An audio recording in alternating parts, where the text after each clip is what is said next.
Hello everybody and welcome to another episode of the Outdoor Home Stay at Home live cooking demonstration. So it's obviously not 1 o'clock. I'm doing something a little bit different this time. I'm doing a recipe that was requested and it's one of my favorites, burnt ends, which comes from brisket. So rather than start at 1 o'clock and then have everybody log on for the different steps, decided to record this one.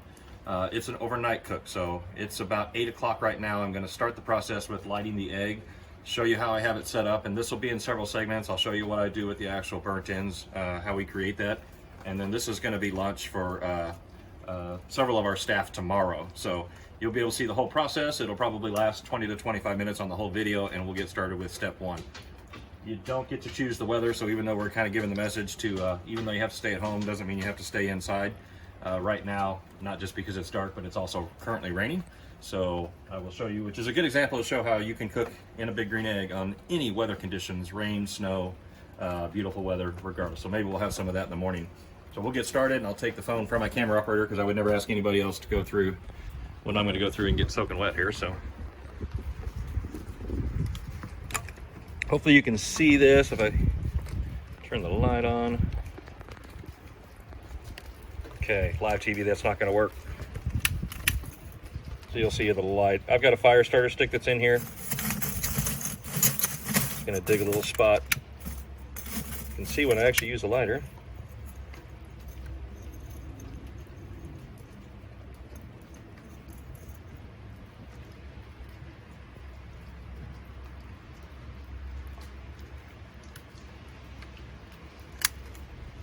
Okay, that's just a small fire starter stick. I'm using my lighter just to make sure it gets kind of nestled down in there. Hopefully you can see the rest there. I've got wood pieces in there. If not, it'll come into focus. Again, it's about 8 o'clock, so we've lost all of our light. We'll come in on this angle. Maybe you see, yeah, there, that's a little better. You can see all the wood pieces. Gonna pull a couple pieces of charcoal, open up my bottom draft door. Rain is starting to let up a little bit. But the nice thing with this is I'm not going to stand out here for very long. Once I know that that fire stick is going, the bottom draft door is open, I'm going to shut the lid and slide open the regulator, which I think you can see there. And I've got the rain cap. Here comes some light to the rescue. Okay, so there, and I've got all kinds of debris that just fell from the storm. We'll clean that up when we can actually see. So the rain cap and the regulator there, that's wide open. That's a pretty handy feature there. Even if it starts downpouring again, we're not going to have to worry about anything. So I'm going to go back inside and let this come up to temp, and then we'll come back on with the next phase, which is getting our point of the brisket all ready to go. See you in a minute. Okay, everybody, hopefully you can hear me. I'm back. Again, it's just me. I don't have a camera operator. So just wanted to show you what we have set up here. So we have the egg going and cruising, and I've now got it set up with the ready to smoke. And then just to show you, we're just over 200 degrees and that's still kind of climbing. So by the time I get inside and get the meat ready, we're going to shoot for about 250 and we should get there no problem. I did find, I forgot that I had this, but this is a pretty nifty little gadget here with this light. I'm using my phone light, but I can hit this little switch and turn that on, and I'll show you what I have set up inside. So you can kind of see I've got the convector in there, so we're indirect. You can see my wood pieces down below. We've got a nice smoke that's coming out already, and I've got a place to right there that I'm going to put the brisket in place. And then I've got my thermometer, since it's going to rain throughout the night. I've got this set up in a little plastic bag here so that it's not going to get wet. It's going to read the internal temperature of the egg as well as the internal temperature of the meat. And then that has the other receiver that goes inside the house, so I'll be able to watch that from inside. So that's kind of our setup. We're basically ready to cook. So we'll go into the next phase, which I'll get the show you how we prepare the actual burnt ends to go on for their date with the egg overnight. So I'll be back for another segment here in just 1 second. Okay, so we're back inside. I now have a camera operator since we're not standing out in the rain. We've got the egg established at temperature and it's all set up, ready to go. So you could do this step as step one, step two. For tonight, it ended up in step three. The last thing is to prepare the brisket. So what we have here, this is referred to as the point of a brisket. So there's the point and there's the flat. So when you buy a whole brisket, you're going to have both, and they're quite a bit larger in size. But this end This was lopped off here. At this end, the big fat end with all this, you know, fat that you see marbling through here, quite a bit more fat on the point. That's the big end of the brisket. Most places you can actually, if it's a butcher shop, you could actually say one or the other, so they could just chop you off and sell you just the point. In this case, RD was kind enough with his brisket that he did. He chopped off the point so that we could do burn ends with this. So you could cook the whole brisket and then do this separately, but in this case, we're just going to do burn ends. And because there's so much fat, this is going to take quite a while to render, and that's why it works good for burn ends. So these, we have two separate ones. One's bigger than the other, so I'm going to put the bigger one on first and then do the second one here. So olive oil, real simple, very similar to what we did with the pork shoulder a few episodes ago. Just need something for this to bind to, so I'm going to hit this with olive oil. And that's what you want to see. That is beautiful fat right there. That's going to make really good. It's going to take a long time for that to totally liquefy, but the goal is we're going to break down all that fat. Cooking it slow at 225 degrees. I've got my thermometer there. You can see the internal egg temperature is right at 221, so we're ready to go. So just roll this around on all sides so it's good and coated. For seasoning, use whatever seasoning that you like. To do this with one hand, the other hand is always. In this case, using JB's. This is made locally in Ozark, Missouri. Super good stuff, and this is called Red Dirt. Great rub. It's got a lot of, too bad you can't smell it. It's got a lot of sugar in it. It also has a little kick to it, even a little bit of cinnamon. So that's gonna work. That's gonna work great. We're going for the sweet. With the burn end, you have a tendency to go to the sweet. So our sauce that we're gonna finish with, everything is pretty heavy on the sweet side. So much like with the pork shoulder, you want to get a good bark on here, so go pretty heavy on this stuff.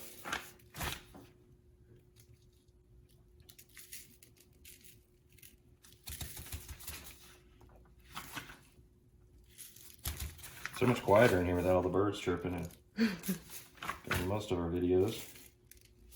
And just make sure you cover all sides, even the fat side is important.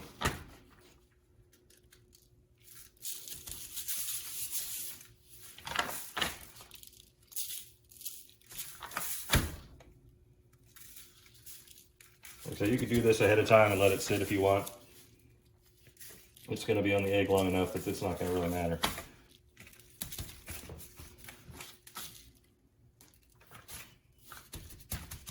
Okay, so our final step, let's make sure I get all the sides here.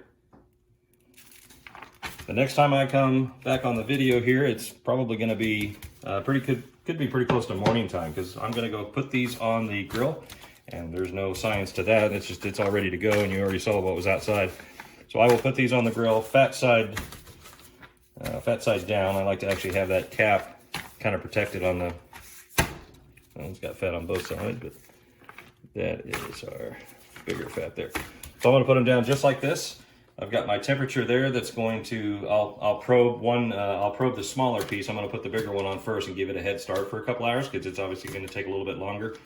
And then the next time when I get to about 165 degrees, which is probably gonna be sometime close to when the sun comes up, I will wrap these in the pink butcher paper and then put them back on the egg and bring it all the way up to 195, at least 195 degrees, where they get pretty tender. And then we'll do the next step to actually turn them into what we all are familiar with as far as burnt ribs go. So I hope you sleep well. I'm gonna try and sleep well, and we will see you on the next segment. Thank you. Well, I guess in the last segment, since I said good night, and I'd see you in the morning, then I guess I should start by saying good morning. Just to bring you back up to speed as to what has happened so far. When I logged off the last time, it was 9:30 at night, and I put the bigger of the two brisket points, sorry, it's early. I put the bigger of the two brisket points on at 9:30, and then about 11 o'clock is when I went to bed last night, and I put the smaller one on, so I got the bigger one a head start. But one thing to point out, no two briskets are the same, no two pork shoulders are the same, and that's proven true again. That one was slightly larger, but it's also taken quite a bit longer to render the fat. So this one came off this morning about 30 minutes ago at 7 o'clock. What happened between now and the other one's it's gonna cook for a while. So no worries. We're not gonna run out of charcoal or anything, but this came off at 7 o'clock. So at 3 o'clock in the morning, I woke up and actually did the pink butcher paper. So that's what you see here, and we'll unveil this. The idea behind the pink butcher paper is you don't have to do this step, but the reason why I did this step, and the alarm went off on my thermometer here, it actually let me know that it was 170 degrees, and that happened at about 3 a.m. So I wasn't real excited to get up, but I did it. Wrapped it in butcher paper, it only took a second. The goal there is to keep the bark intact on the brisket. So at 170 degrees, it's not going to take on any more smoke. So by wrapping it, we keep most of the moisture can still go through there, but it protects the bark. So if you continue to smoke it, it eventually just turns so black that it isn't appealing. And we're going to do sauce and stuff, so I really didn't want that to get too carried away. So it's going to have a nice dark color to it, but not look like a piece of charcoal. You can see there's still some liquid here. Better make sure I need to let the river flow. Okay, so this was the smaller of the two pieces. Usually with brisket, it's cooking to temperature. There, so make a mess. You can do the toothpick test on a brisket, which this will just, if I dropped it, it would probably actually just fall in there. That usually happens between 195 and 205 degrees. This one was 203 this morning when I pulled it off, and it is just perfectly tender. You could eat it just like that, but we're going to turn it into burnt ends. Sorry, it's early. Okay, let me get rid of that one. So, the next process for this is just to determine which way the grain is running. That's the fat side, so it looks like, yeah, we're going this way. So I want to do like 1-inch cubes. Probably everybody's had burnt ends, and that's not the right direction. We'll go this way. Probably doesn't matter a whole lot for this because we're not slicing it for sandwiches. So I'm going to cube these up, and I just want pretty good size chunks. 1-inch cubes or so.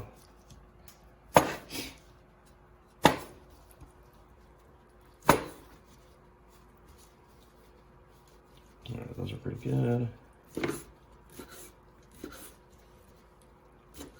Since we're going to do, I want these to be massive pieces because in the end we're actually going to turn these into a burnt-end sandwich. One of my favorite places in Kansas City, and I'm going to learn to copycat their recipe.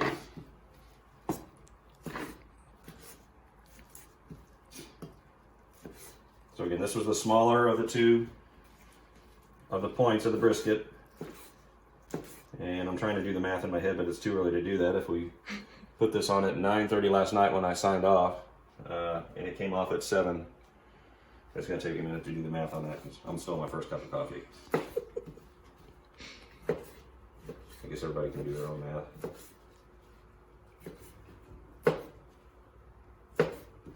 Okay, this would be delicious. You could eat this if you wanted to, but it wouldn't be how most people do burnt ends. So we'll take it to the next process, which is now you can use any pan that you want. You could even use a Dutch oven, or I like this because it doesn't add any more dishes. Super easy cleanup. You can see you get quite a few out of that one point, and then we have that other point that we're still going to do, which is quite a bit larger. So we'll fill up that pan as well. Okay, so then the next step is brown sugar. I'm going to take a decent amount of brown sugar and put it on top. 1/4 cup or so. It's to your taste. You're going for sweet here. Cover it with brown sugar, and then your favorite barbecue sauce, which I would say maybe not just your favorite, but on burnt ends I lean to the sweet side. So today, actually I think I'm going to do 2 different and actually do a taste test, since we'll have some people that get to try this at the office. This one I've used before, one of my favorite, Blues Hog Original. And then I'm going to do that on this batch, and then for the second batch, which we may not be on camera for this process because it's the same process, new sauce from Big Green Egg. That I've tried this on ribs, it was really good, and when I did it I thought, you know what, that'd be good on burnt ends, so I'm going to do that today as well. It's the new Kentucky bourbon. Real heavy on the molasses. You can definitely taste the bourbon. It's got some onions in it. The key thing is both of these, if you read the ingredients on both of these sauces, the very first ingredient is brown sugar. You want to go to the sweet side for this recipe. Let me see if I can get this off of here. I don't want to touch my other hand here, it's pretty greasy. Talent. Okay, so You want to put quite a bit of sauce in here, and this stuff is pretty thick, but it'll kind of cook in there, and you'll get more juices. Even more of that fat is going to, it's usually probably about a half of this. That fat is going to continue to render, because now what we're going to do after we get done with this, we're going to mix this up, and it's going right back on the smoker at 250 degrees for another hour or two. So now I'm just going to blend this to try and get all of that coated.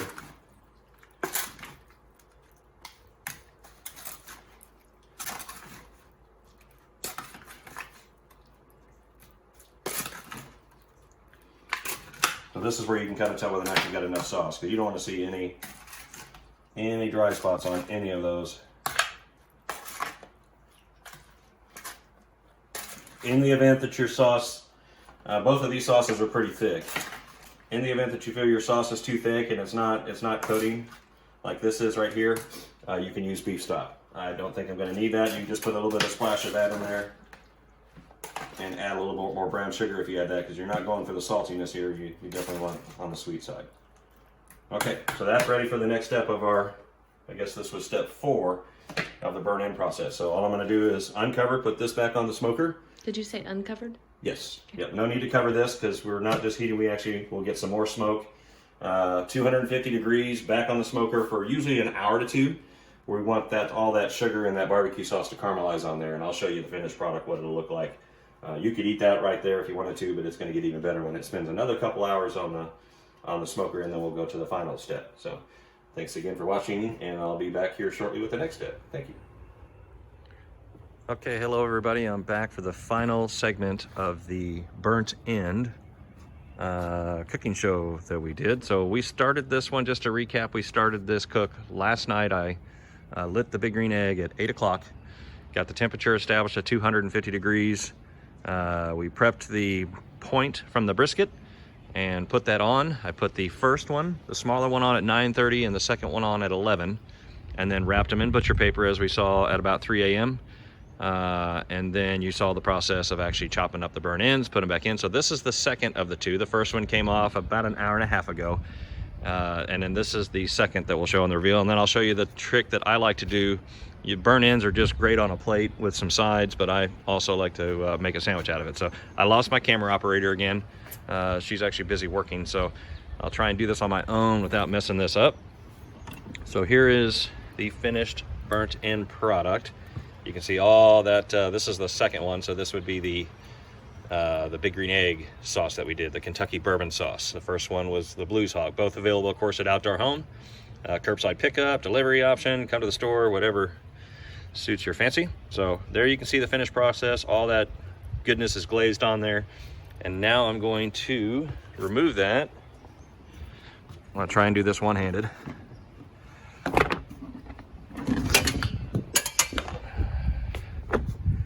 Easier said than done. All right, just to play it safe, I'm going to set the camera down, because the last thing I want to do is dump this. So give me 1 second. Maybe you can still see me, I don't know. Okay, and it's 11 o'clock our time now. This is a video that's actually going to air. It's not live, because that would be impossible to do when you're cooking this long. Let's get...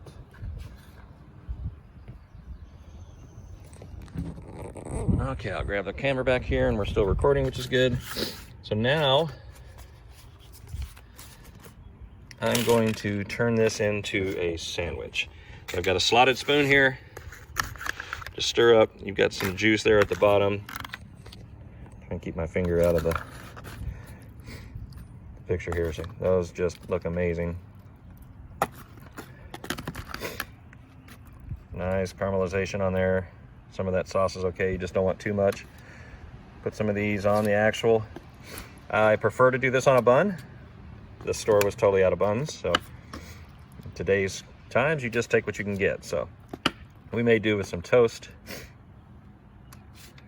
a little colder out here today.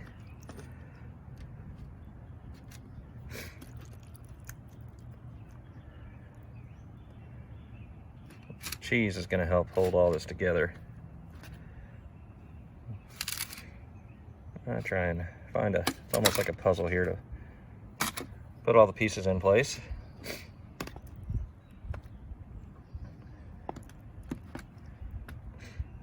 All right, that looks pretty good there.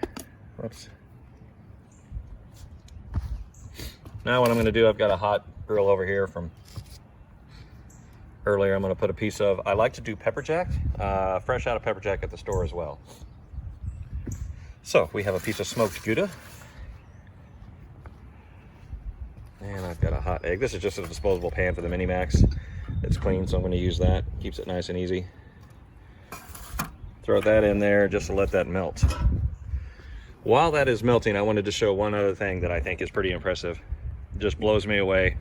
After 14, 15 years now, I guess, of cooking on a Big Green Egg, this just still blows me away. So again, we have our finished product over here. There's plenty of burn-ins. Going to take that to the staff. What I want to show you, and I'm going to try and set the camera here, or maybe you can still see what I'm doing. But so we started last night. Perhaps that is the right angle. I don't have anything fancy like a tripod. We lit the egg again last night at 8 o'clock. Was at 250 degrees, and it is 11 o'clock at the end of this video. We're 11:02.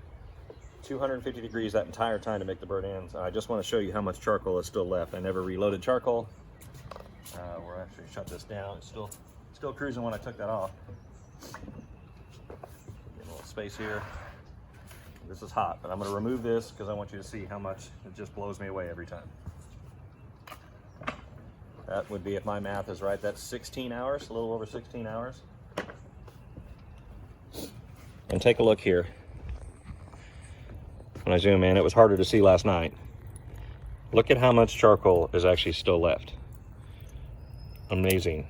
I mean, you could go like 30. I've heard of people going 30 hours on a large egg at 250 degrees. You can still see we've got some wood chunks. Definitely don't want to touch that. Wood chunks there. The fire just kind of works its way around. There's plenty of fire in there. We started up at about halfway up that ring.